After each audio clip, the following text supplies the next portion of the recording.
Any advice for a second lieutenant 1 month into IOC and a couple of months from standing in front of a PLT, platoon yep. of Marines for the first time?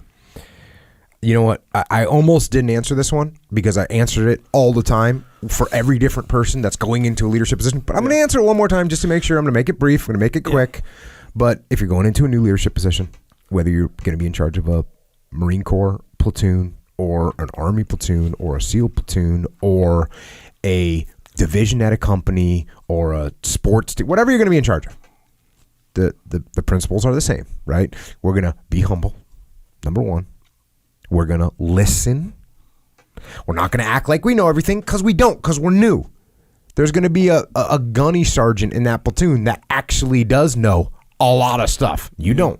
You don't need to go in there acting like you do. You're going to take suggestions. You're going to ask for advice. You're going to heed the advice when it comes your way. Now you're going to work harder than everybody else. That goes without saying. You're going to outwork everybody. They're going to respect that. And then when the time comes to be decisive and you've taken on board the various inputs, you're going to be decisive. Once you've been decisive, that doesn't mean that you're going to hold on and burn in with that idea, that decision that you made. You can change your mind sometimes. That's the one thing that always freaked me out about politicians, when a politician would change their mind and everyone would say, oh, they're a flip-flopper. Right. They changed their mind. I said, more information comes to light and your attitude can evolve. Your opinion can evolve. That's not a horrible thing to me. Now, if you have somebody that's flip-flopping their fundamental principles, that can obviously, and if the reason for them doing that isn't for new information, it's because they want this person to vote for me or that group of people to vote for me, well, then that's obviously a different thing. But for you to analyze your decision and then let it mature and change, that's not that big of a deal. And it's and people get paranoid that your troops won't respect that. Like I said, we were going to come in for the West, so I'm not going to change my mind because I'll look weak. No. You actually look weak by maintaining a stupid opinion or maintaining course that's a bad course or a bad decision. So don't do that. Just be humble, be decisive when you have to be, or when you need to be, and then also remember, there's been all these other leaders throughout history, thousands and thousands of years, that have stepped up and taken charge of stuff and gotten after it. So you're going to make some mistakes. So is everybody. The people that you're working for made mistakes too. That gunnery sergeant made mistakes. He wasn't perfect. So you're going to make mistakes. Not that big of a deal. You make a mistake, what do? Own it. Learn from it. Move forward. So that's what you do with the new leadership position. And good luck, man. The platoon commander. That's what you want to be, and that's what you got. Go and get it. Semper Fi, and thanks for your service.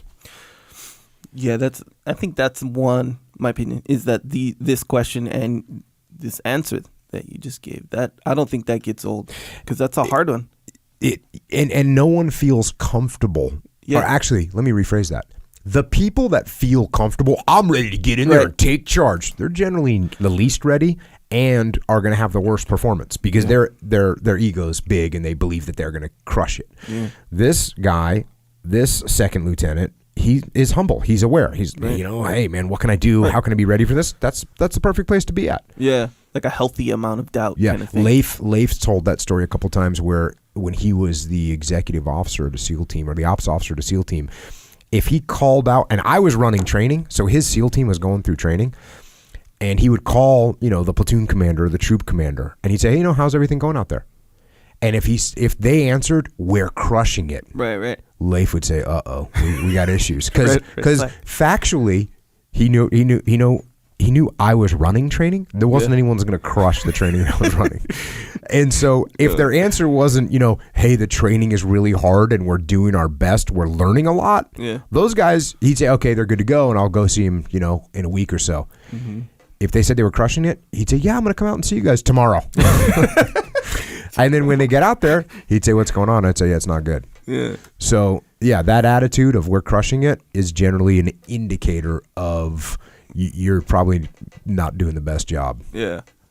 So stay humble. It's the indicator of how they're gonna move forward too. You know, like their attitude moving forward. We're crushing it. I'm doing great. Yeah, no, The whole time. Yeah, you're not. You're not doing great. None of us are.